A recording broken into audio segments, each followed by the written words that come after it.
Bom dia, amados irmãos, que a graça e a paz do Senhor Jesus estejam com todos vocês. Vamos continuar no livro de Jeremias, os nossos devocionais, e o desta manhã será no capítulo 7, novamente, de Jeremias. Eu vou ler alguns versículos e o tema desse devocional é a teologia do templo, um complemento daquele devocional de ontem. Nós já lemos o texto, mas eu vou repetir aqui a leitura. Diz assim a palavra do Senhor: não depositeis a vossa confiança em discursos mentirosos que apenas alardeiam. Este é o templo do Senhor. Vinde para o templo do Senhor, o templo do Eterno. Como nós dissemos ontem, o povo confiava no templo, por isso eu estou intitulando de a teologia do templo. Jeremias, além de ser conhecido como um profeta chorão, é sem dúvida alguma o profeta da palavra do Senhor. Se há um profeta que empregou o termo "assim diz o Senhor", este profeta foi Jeremias. Ele empregou este termo ou semelhantes cerca de 157 vezes das 349 ocasiões em que estas palavras aparecem no Antigo Testamento. Quando Deus chamou Jeremias e a princípio ele se negou, Deus diz, capítulo 1, verso 4 em diante: ora, veio a mim a palavra do Senhor dizendo: antes que eu te formasse no ventre, te conheci, e antes que saísse da madre, te santifiquei. As nações te dei por profeta. Então disse eu: Senhor Deus, eis que não sei falar, porque sou um menino. Veja que Deus chama Jeremias, Deus tem escolhido Jeremias para ser um profeta antes de formá-lo no ventre da sua mãe. No capítulo 5, verso 14 diz: portanto, assim diz o Senhor, o Deus dos exércitos, porquanto proferis tais palavras, eis que converterei em fogo as minhas palavras na tua boca, e este povo em lenha, de modo que o fogo consumirá. Aqui nesses textos que iremos meditar hoje, Deus condena através do profeta Jeremias a nulidade e a vaidade de uma religião externa que confiava no templo, num prédio feito de pedras e madeiras e pedras preciosas, e deixava de seguir os mandamentos e as orientações de Deus. Veja bem, nesta epidemia nós passamos 5, 6 meses, mais ou menos, sem ir ao nosso prédio. Mas a igreja somos nós não confiamos num prédio, nós confiamos no Senhor, fundador da igreja.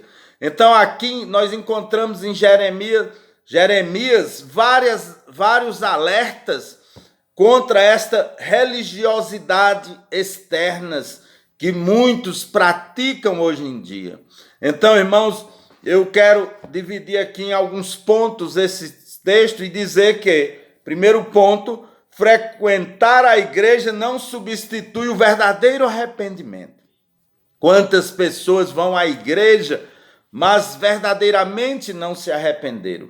O povo de Israel tinha uma confiança ímpia no templo do Senhor em Jerusalém. Por isso Deus permitiu e ordenou, não só permitiu, Deus ordenou a destruição e trouxe a Babilônia, o rei Nabucodonosor, como um chicote para castigar aquele povo que deixava de confiar nele para confiar no templo.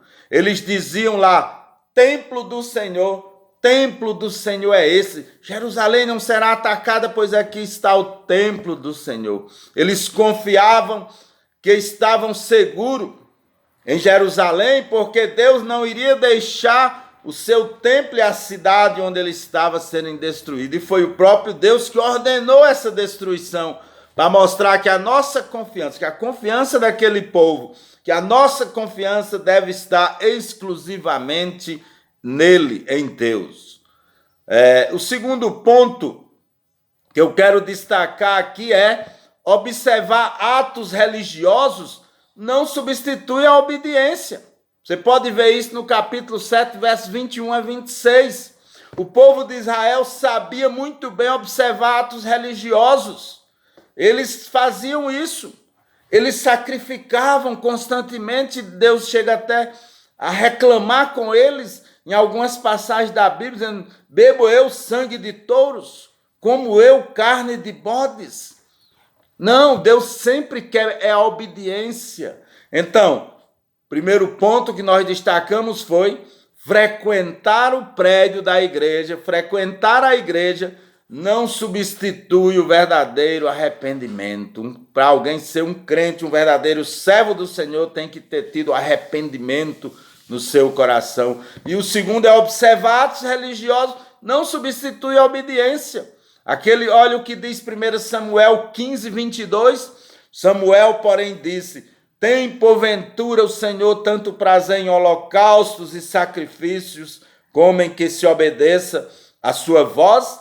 Eis que o obedecer é melhor que sacrificar, e o atender do que a gordura de carneiros. Deus não estava interessado tanto em sacrifício, mas na obediência. Então, se nós frequentamos a igreja e praticamos atos religiosos, como tomar a ceia, como o batismo, como tantos outros, mas não obedecemos a Deus e a sua palavra, em amar uns aos outros, em perdoar, em levar as cargas uns dos outros, se nós não observamos a palavra de Deus, isto não vale muita coisa. Observar atos religiosos não substitui a verdadeira obediência. Amós capítulo 5, verso 22 diz: ainda que me ofereçais holocaustos, juntamente com as vossas ofertas de cereais, não me agradarei deles, nem atentarei para as ofertas pacíficas dos vossos animais cevados. Por quê?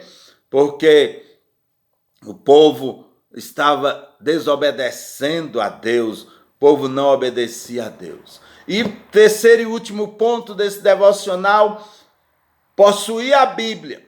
Possuir a Bíblia não substitui a resposta positiva ao que ela ensina.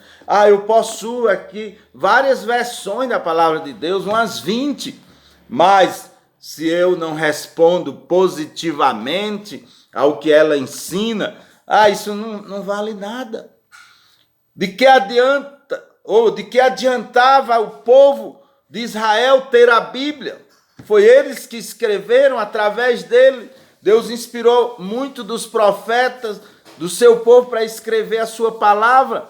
Mas de que adiantava aquele povo ter a Bíblia, o livro de Deus, e viver como se não, quem não tem entendimento? É pior do que o incrédulo, o pagão, né? Deus vai cobrar muito mais. Então, ter a Bíblia em casa, ter uma versão das Escrituras Sagradas, se você não lê e não observa, isso não vai adiantar nada. Possuir a Bíblia não substitui uma resposta positiva ao que ela ensina. Eu tenho que responder positivamente. Salmo 50, a partir do verso 18, Deus diz: quando vês um ladrão, te comprazes nele, e tens parte com os adúlteros. Solta a tua boca para o mal e a tua língua trama enganos. Tu te sentas a falar contra teu irmão, difamas o filho de tua mãe. Estas coisas têm feito e eu me calei, pensava na verdade que era como tu, mas eu te arguirei e tudo te porei à vista. Considerai, pois, isto, vós que vos esqueceis de Deus, para que eu não vos despedace, sem que haja quem os livre.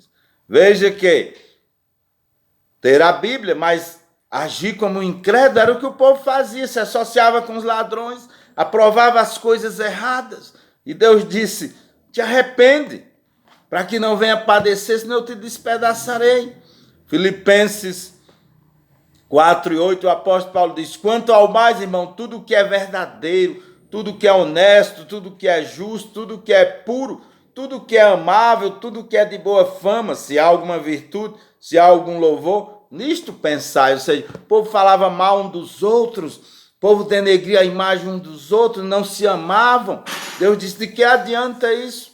Então, vamos ter a Bíblia em casa, isso é imprescindível, mas também é imprescindível ler, ter compreensão dela e pôr em prática os ensinos da palavra de Deus. Conclusão: só tem valor ser membro e frequentar a igreja se houver arrependimento. Só tem valor atos religiosos se houver obediência. Só adianta ter a Bíblia se ler, entender e atender o que ela diz. Você, irmãos, tem agido assim? Você tem frequentado a igreja, mas com arrependimento? Você tem observado os atos religiosos, mas obedecendo a Deus? E você tem dado respostas positivas ao que a Bíblia ensina? Você passa nessas provas? Então, irmãos, vamos fazer uma autoanálise, vamos meditar, melhorar naquilo que é preciso para nos adequarmos à palavra de Deus, para nos adequarmos a ser um verdadeiro cristão, membro verdadeiro da igreja do Senhor Jesus Cristo. Oremos. Santo e eterno Deus, Pai amado, nós te agradecemos porque podemos frequentar a igreja com arrependimento concedido pelo Espírito Santo em nossos corações. Nós te agradecemos, ó Pai, porque podemos, em obediência, praticar os atos na igreja, atos religiosos. E também, ó Pai Santo, nós te agradecemos porque temos a palavra de Deus em mãos e podemos obedecer. Tudo isso nós te agradecemos, pedimos que o Senhor nos dirija em nome do nosso Senhor Jesus Cristo. Amém.